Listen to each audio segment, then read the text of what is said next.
अस्सलाम वालेकुम my dear students, I hope आप सब ठीक ठाक होंगे। आज हम स्टार्ट करने जा रहे हैं फिजियोलॉजी का chapter number 6 that is about skin. ये बहुत छोटा सा चैप्टर है जिसमें आपके ऑलमोस्ट 2 तरह के लॉन्ग क्वेश्चंस बन सकते हैं। आज हम पहला लॉन्ग क्वेश्चन डिस्कस करेंगे, देखेंगे कि स्किन क्या होती है, इसका केमिकल स्ट्रक्चर क्या होता है और इसके अंदर कौन कौन से सेल्स जो हैं वो मौजूद होते हैं। सबसे पहले स्किन की कुछ प्रॉपर्टीज़ होती हैं। सबसे पहले हमने स्किन की तारीफ़ करनी है कि स्किन क्या होती है। तो स्किन हमारी बॉडी का सबसे ज़्यादा वाइटल का मतलब है अहम, डाइवर्स का मतलब है बहुत ज़्यादा फैला होना, वसी, कॉम्प्लेक्स का मतलब है पेचीदा, क्योंकि कुदरत ने अगर इसको बनाया है तो ये कॉम्प्लेक्स स्ट्रक्चर है। साथ में लार्जेस्ट, हमारी बॉडी का जो सबसे बड़ा ऑर्गन है that is skin. The first largest organ of the body is skin, और सेकेंड लार्जेस्ट ऑर्गन बॉडी का जो है उसको आप लीवर कहते हैं। और थिनेस्ट, ये सबसे पतला ऑर्गन है and the most important organ of the body. तो हमने 6 से 7 तरह की डेफिनेशन या जो आप कह सकते हैं तारीफ हमने स्किन की है कि ये वाइटल होता है, डाइवर्स है, कॉम्प्लेक्स है, लार्जेस्ट है, थिनेस्ट है and the most important organ है बॉडी का। स्किन का बेसिक फंक्शन क्या होता है? स्किन का बेसिक फंक्शन ये होता है कि ये हमें एनवायरमेंटल इफेक्ट से बचाती है, यानी कि सर्दी से, गर्मी से, धूप से, जरासीम से, टॉक्सिक केमिकल से हमारी स्किन जो है हमारी बॉडी के अंदर वाली जो चीज़ें हैं उसको प्रोटेक्ट करती है और हमें लॉन्ग टर्म सर्वाइवल में हमें मदद देती है। So it has a self repairing nature. Skin के अंदर ये सलाहियत मौजूद होती है कि अगर इसके ऊपर किसी किस्म का कोई कट लग जाए या इसके ऊपर कोई सोजिश आ जाए और आपकी स्किन यहाँ से कट जाती है, तो स्किन के अंदर ये सलाहियत है कि दोबारा से अपने आप को रिपेयर कर सकती है और वापस अपनी ओरिजिनल शक्ल के अंदर उसको लेके आ। फॉर एग्जांपल मुझे यहाँ पे कट लगा हुआ है, तो ये it was a deep cut, ठीक है। तो उसके बाद क्या हुआ कि स्किन ऑटोमेटिकली रिपेयर हुई और उसने काफ़ी हद तक उसको स्किन के टेक्सचर को नॉर्मल करने में इंपॉर्टेंट रोल प्ले किया। तो स्किन के अंदर जो है वो सेल्फ रिपेयरिंग प्रॉपर्टी मौजूद होती है। Skin is thinnest on the eyelids and the lips. आपकी जो आईलिड्स का मतलब है जो आपकी आंखों के ऊपर जो स्किन है वहाँ पे, और जो आपके लिप्स की स्किन है, होठों की स्किन है, वो सबसे ज़्यादा पतली होती है। और जबकि जो आपके सोल्स हैं, सोल्स क्या होते हैं? आपके तलवे। और पाम्स क्या होते हैं? ये जो हमारी हथेलियां हैं इसको आप पाम्स कहते हैं, और जो पाँव की नीचे वाली साइड होती है उसको आप सोल्स कहते हैं। जो हमारे सोल्स और पाम्स हैं, यहाँ की जो स्किन होती है वो सबसे ज़्यादा थिक होती है। तो ये भी आपको पता होना चाहिए कि कहाँ पे स्किन थिन होती है और कहाँ पे स्किन थिक होती है। उसके बाद आ जाते हैं जनाब स्किन के स्ट्रक्चर के ऊपर। That is your long question कि write a note on the structure of skin. Skin का जो स्ट्रक्चर है उसमें बेसिकली 3 लेयर होती हैं। जो सबसे ऊपर आपको लेयर नज़र आती है डैट इज़ कॉल्ड एपिडर्मिस, ठीक है। ये जो आपको लेयर नज़र आ रही है ये आपकी एपिडर्मिस है। उसके नीचे एक लेयर होती है डैट इज़ कॉल्ड डर्मस, और उसके नीचे एक और लेयर होती है उसको आप कहते हैं हाइपोडर्मस या सबकुटेनियस। ये मैंने एक डायग्राम ड्रॉ की है, आप ये डायग्राम ज़रा गौर से देखेंगे तो आपका मेजोरिटी ऑफ पोर्शन जो है वो यहीं से क्लियर हो जाता है। तो यहाँ से ये जो ग्रीन वाला पोर्शन आपको नज़र आ रहा है ये स्किन इज़ कॉल्ड एपिडर्मस। ये सबसे ऊपर है जो कि आपको प्रोटेक्ट करती है एनवायरमेंटल इफेक्ट से। इसके अलावा इसका एज सच कोई और काम नहीं होता। उसके नीचे अगर गौर करें तो हमारे पास एक ये वाली लेयर मौजूद है डैट इज कॉल्ड डर्मस। ये जो मैंने ब्लू लाइन के अंदर अंदर जो कलर्स हैं इसको आप डर्मस कहते हैं। और डर्मस के नीचे ये जो एरिया है इसको आप कहते हैं सबकुटेनियस। इसको सबकुटेनियस भी कहते हैं या इसको आप हाइपोडर्मस भी कहते हैं।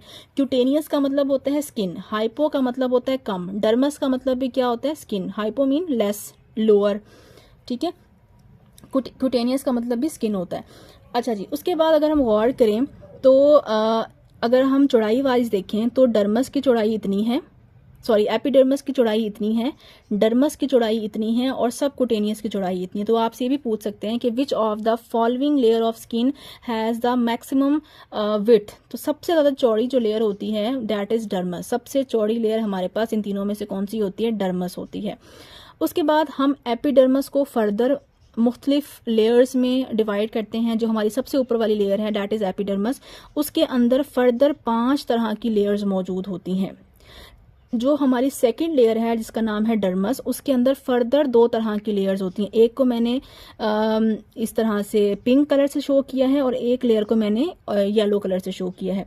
जो पिंक लेयर है इसको आप कहते हैं पेपिलरी लेयर, और जो येलो लेयर है ये येलो नहीं होती, मैंने सिर्फ आपको डिफ्रेंशिएट करने के लिए कलर से शो किया है।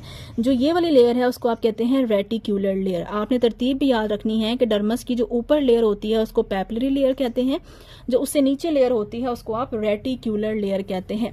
फिर वो आपसे क्वेश्चन करता है कि पैपिलरी लेयर ज़्यादा थिक होती है या रेटिकुलर लेयर ज़्यादा थिक होती है।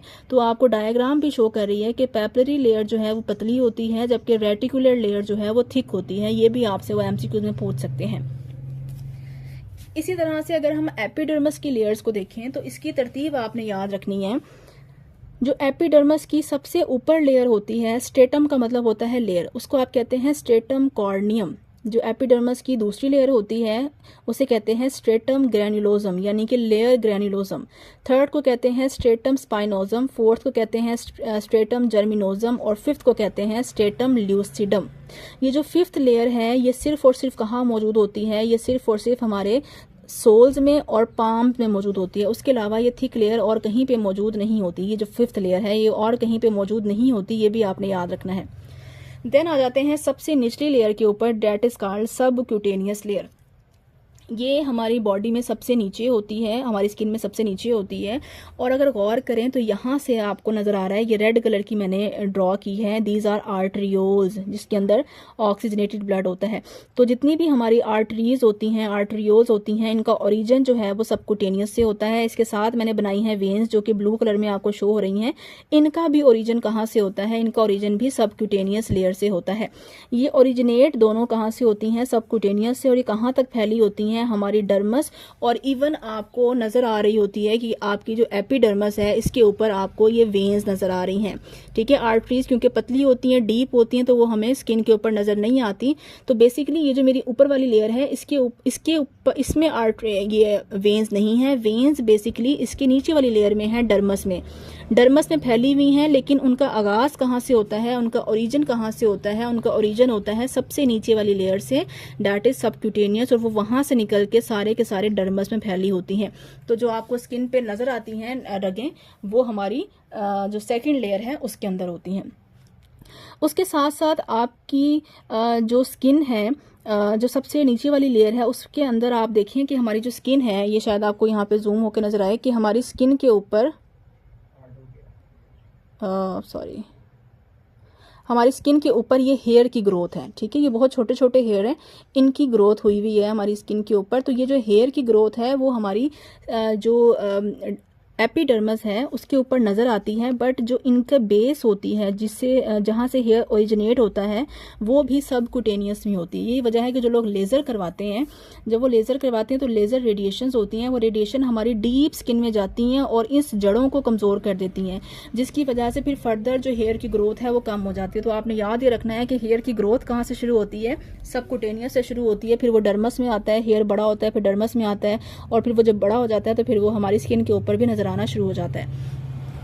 उसके बाद आता है कि हमारे पास आपको पता है स्किन जो है वो ऑयल भी पैदा करती है, इसके साथ साथ स्किन जो है वो पसीना भी पैदा करती है। तो जो ये जितनी भी हमारी बॉडी की सिक्रीशंस होती हैं, चाहे वो ऑयल है, चाहे वो हमारी बॉडी का स्वेट है, वो हमेशा ग्लैंड से पैदा होती हैं। ग्लैंड्स का मतलब होता है गदूद। बॉडी में जगह जगह पे ग्लैंड्स या गदूद मौजूद होते हैं जो कि रतूबतें या सिक्रीशंस खारिज करते हैं। हमारी स्किन के ऊपर दो तरह के ग्लैंड होते हैं, एक को आप कहते हैं स्वेट ग्लैंड जो कि पसीना पैदा करते हैं, दूसरे को आप कहते हैं सीबेशियस ग्लैंड जो कि आपकी बॉडी में ऑयल या सीबम पैदा करते हैं, जिसकी वजह से हमारी स्किन जो है वो ऑयली नेचर की होती है। और जब ऑयल बहुत ज़्यादा पैदा होता है तो आपकी स्किन के ऊपर एक्नी हो जाती है, दाने बन जाते हैं। तो फिर हम क्या करते हैं? हम मेडिकेशंस का इस्तेमाल करते हैं। वो मेडिकेशंस क्या करती हैं? वो मेडिकेशंस हमारी सबक्यूटेनियस लेयर में जाती हैं और वहाँ पे मौजूद सब सीबेशियस ग्लैंड को बंद करती हैं। जब सीबेशियस ग्लैंड बंद हो जाते हैं तो यहाँ से सीबम पैदा नहीं होता, और जब सीबम पैदा नहीं होता तो वो हमारी स्किन के ऊपर नहीं आता, ऑयल हमारी स्किन के ऊपर नहीं आता, और हमारी एक्नी या जो ऑयली नेचर है वो रिमूव हो जाती है, ख़त्म हो जाती है, ये कम हो जाती है। इसके साथ साथ हमारी जो सबक्यूटेनियस लेयर है इसके अंदर एडिपोस टिश्यूज़ या फैटी टिश्यूज़ भी मौजूद होते हैं। ये जो हमारी बॉडी में चर्बी होती है, मोटापा होता है, वो बेसिकली फ़ैट की वजह से होती है। और फैट कहाँ पर जाकर स्टोर होती है? फैट हमेशा स्टोर होती है एडिपोस टिश्यूज़ के अंदर। एडिपोस टिश्यूज़ भी कहाँ मौजूद होते हैं? हमारी सबक्यूटेनियस लेयर के अंदर मौजूद होते हैं। तो ये जो सारे की सारी मैंने यहाँ पर लेबलिंग की हुई है, ये सारे के सारे आपके MCQs हैं, और यही बातें फिर हमने आगे जाके इसको हमने डिटेल में लिखना भी है। उसके बाद आता है what is epidermis. Epidermis is a superficial layer of the skin is called epidermis. इसका काम क्या होता है, एनवायरमेंटल इफेक्ट से बॉडी को बचाना। इसकी लेयर्स मैंने आपको बता दी हैं, स्ट्रेटम, कॉर्नियम, इसको हम हॉर्नी लेयर भी कहते हैं। उसके नीचे ग्रेन्युलोजम्स होती है, इसको ग्रेन्युलर लेयर भी कहते हैं। उसके नीचे स्पाइनोजम होते हैं, इसको प्रिकल लेयर भी कहते हैं। उसके नीचे जर्मिनेटम, जर्मिनेटम सबसे नीचे होती है जहाँ से बेस डेवलप होती है, तो इसको बेसल लेयर भी कहते हैं। और जो सबसे नीचे लेयर होती है डैट इज थिक लेयर, मैंने आपको बताया था कि ये वो लेयर होती है जो कि सिर्फ हमारी कहाँ पर होती है, पाम्स में होती है और सोल्स में होती है। इसको हम स्ट्रेटम ल्यूसिडम भी कहते हैं। इसके अलावा बॉडी के किसी भी हिस्से में ये लेयर मौजूद नहीं होती है। तो हमारी जो हथेली है वो इसलिए उसकी स्किन हार्ड होती है क्योंकि वहाँ पे एपिडर्मस में ये एक्स्ट्रा लेयर मौजूद होती है। फिर आ जाए जी स्किन के ऊपर, जो हमारी एपिडर्मस है उसके अंदर कौन कौन से सेल्स होते हैं। तो इसमें हमारे पास 5 तरह की लेयर्स हैं और 4 तरह के सेल्स हैं। इसमें जो सेल्स हैं उनका नाम है केराटिनोसाइट्स। इनका बेसिक काम क्या होता है, स्किन को रिपेयर करना, यानी कि स्किन पे अगर कोई कट लग जाए तो कौन से सेल्स रिपेयर करते हैं, केराटिनोसाइट्स रिपेयर करते हैं। आपकी बुक के अंदर ये फंक्शंस नहीं लिखे हुए, वहां पे आप इसको ऐड कर लेंगे। सेकेंड सेल जो हमारे पास होते हैं इनको हम कहते हैं मिलानोसाइट्स। मिलानोसाइट्स का लफ्ज निकला है मेलानिन से। मेलानिन एक पिगमेंट है जो कि हमारी बॉडी प्रोड्यूस करती है और ये पिगमेंट हमारी एपिडर्मस पे आके जमा होता है।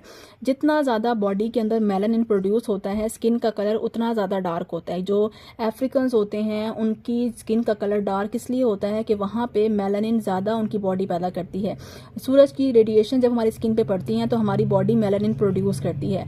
क्योंकि जो अफ्रीकन्स हैं वहाँ पे टेम्परेचर बहुत ज़्यादा होता है, गर्मी बहुत ज़्यादा होती है, तो रेडिएशंस बहुत ज़्यादा होती हैं। तो उनकी स्किन के ऊपर जब रेडिएशंस पड़ती हैं तो उनकी बॉडी ज़्यादा मेलानिन पैदा करती है और उनका कलर जो है वो डार्क होता जाता है। उसके बरक्स जो हम एशियंस हैं, हमारे यहाँ पे टेम्परेचर इतना ज़्यादा डार्क नहीं होता या बहुत ज़्यादा हाई टेम्परेचर नहीं होता, तो हमारी जो रेडिएशन, सूरज की रेडिएशन हमारी स्किन के ऊपर पड़ती हैं तो हमारी बॉडी में एक नॉर्मल मिकदार में मेलानिन पैदा होता है, जिसकी वजह से हमारा जो कलर है वो गंदमी होता है। जबकि अगर आप इंग्लिश कंट्रीज़ में देखें तो वहाँ पे बर्फ़बारी होती है, वहाँ पे टेम्परेचर जो है वो मोस्टली माइनस में रहता है, वहाँ पे सन का एक्सपोजर बहुत कम होता है। यही वजह है कि उनकी बॉडी कम मेलानिन पैदा करती है। जैसे कश्मीर में आप देख लें, ठंडे मकामात पे देख लें, वहाँ पे सन एक्सपोजर कम है, सूरज कम निकलता है तो बॉडी मेलानिन कम बनाती है। मेलानिन कम बनता है तो मेलानोसाइट्स उसको कम इस्तेमाल करते हैं, जिसकी वजह से वहाँ पे जो स्किन है उसका कलर बहुत वाइटिश में चला जाता है, पिंकिश में चला जाता है। तो स्किन का कलर कौन डेवलप करता है, मेलानोसाइट्स, क्योंकि ये मेलानिन को प्रोड्यूस करने में मदद देते हैं। इसके अलावा हमारी स्किन में लैंगरहैंस सेल्स मौजूद होते हैं। लैंगरहैंस सेल्स का काम क्या होता है, इम्यून सिस्टम डेवलप करना। हमने पढ़ा है जो हमारी एपिडर्मस है इसका सबसे इंपॉर्टेंट काम क्या है कि ये हमारी बॉडी को या हमारे इंटरनल ऑर्गन्स को एनवायरमेंटल इफेक्ट से बचाती है, जरासीमों से बचाती है, हमारे कुव्वत मुदाफ़ियत पैदा करती है। तो क्यों पैदा करती है, क्योंकि इसके अंदर लैंगरहैंस सेल्स मौजूद होते हैं।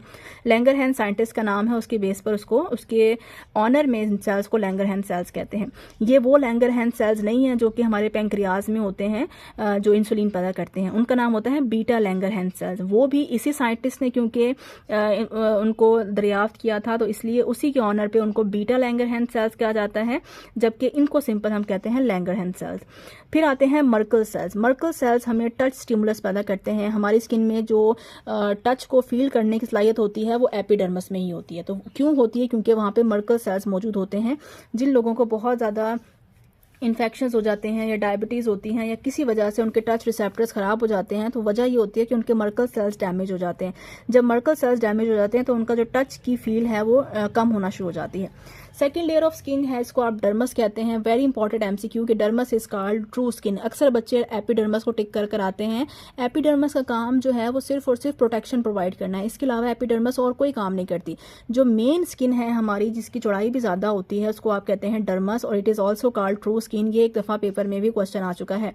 It is present between epidermis and hypodermis. ये एपिडर्मस और हाइपोडर्मस के दरमियान होती है। ये ज़्यादा थिक होती है देन एपिडर्मस एंड हाइपोडर्मस। इसकी जो मोटाई है, अगर हम इसको देखें अपने सोल्स में और पाम्स में, तो 4 मिलीमीटर होती है, क्योंकि यहाँ पे थिक होती है। वजह यह है कि इसके अंदर जो रेटिकुलर लेयर है वो थिक होती है। और आईलेट्स में इसकी जो मोटाई है वो 0.5 मिलीमीटर होती है। ये चीज़ें एमसीक्यूज में पूछी जा सकती हैं। Dermis is thinner on the ventral surface of the body. Ventral surface वो एरियाज होते हैं जो हमारे ये वाले एरियाज होते हैं, ऊपर वाले जो एरियाज होते हैं बॉडी के, इनको आप वेंट्रल सरफेस कहते हैं। और जो ये वाले एरियाज होते हैं इनको आप डॉर्सल सरफेस कहते हैं। तो हमारे जो ये एरियाज हैं, आप चाहे हाथ की बात करें या पाँव की बात करें, जो वेंट्रल एरियाज हैं यहाँ पे स्किन पतली होती है, जबकि जो हमारे डॉर्सल डॉर्सल एरियाज है, यहाँ की जो स्किन होती है ये क्या होती है, ये थिक होती है, मोटी होती है। तो ये भी आपने याद रखना है कि डर्मस जो है वो हमारे वेंट्रल एरियाज पे थिन होती है और जो हमारे डॉर्सल एरियाज हैं वहाँ पे डर्मस क्या होती है, थिक होती है। और डर्मस का काम क्या होता है, मैकेनिकल स्ट्रेंथ प्रोवाइड करना स्किन को। ये भी इंपॉर्टेंट एमसीक्यू है कि कौन सी लेयर ऐसी है जो मैकेनिकल स्ट्रेंथ या ताकत प्रोवाइड करती है हमारी बॉडी को, तो वो आपके पास डर्मस होती है।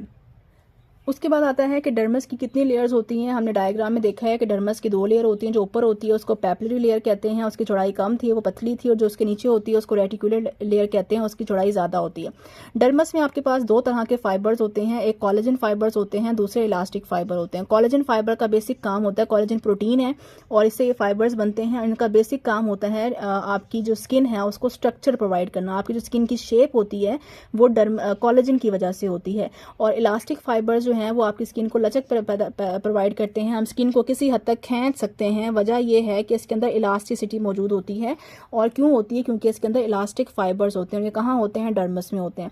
उसके बाद आ जाते हैं जनाब लास्ट लेयर में, डैट इज हाइपोडर्मस या सबकुटेनियस। इसमें इंजेक्शन भी लगाए जाते हैं, डर्मस में भी इंजेक्शन लगाए जाते हैं। जो डर्मस के इंजेक्शन होते हैं उसको आप इंट्राडर्मल कहते हैं और जो सबकुटेनियस के इंजेक्शन होते हैं उसको आप सबकुटेनियस इंजेक्शन कहते हैं। इन दोनों का एंगल जो है वो डिफरेंट होता है। एक में आप जो है वो 25 और एक में आप 10 डिग्री का एंगल जो है वो इस्तेमाल करते हैं। It is the lower most layer of the skin. ये स्किन की सबसे नीचे वाली लेयर होती है। मैंने आपको डायग्राम में दिखाया है कि यहाँ पे स्वेट ग्लैंड्स होते हैं जो कि पसीना पैदा करते हैं। यहाँ पे सिबेशियस ग्लैंड्स होते हैं जो कि ऑयल या सीबम पैदा करते हैं। यहाँ पे हेयर फॉलिकल्स होते हैं यानी कि हेयर की बेस होती है। यहाँ से आर्टेरियोल्स एंड वेन्यूल्स जो हैं वो ओरिजिनेट होते हैं और यहाँ पर एडिपोज टिश्यूज़ भी पैदा या मौजूद होते हैं। सो ये था जी बेसिकली आपका स्किन का स्ट्रक्चर। आई होप वीडियो आपको बहुत पसंद आई होगी, आपने कुछ ना कुछ ज़रूर सीखा होगा।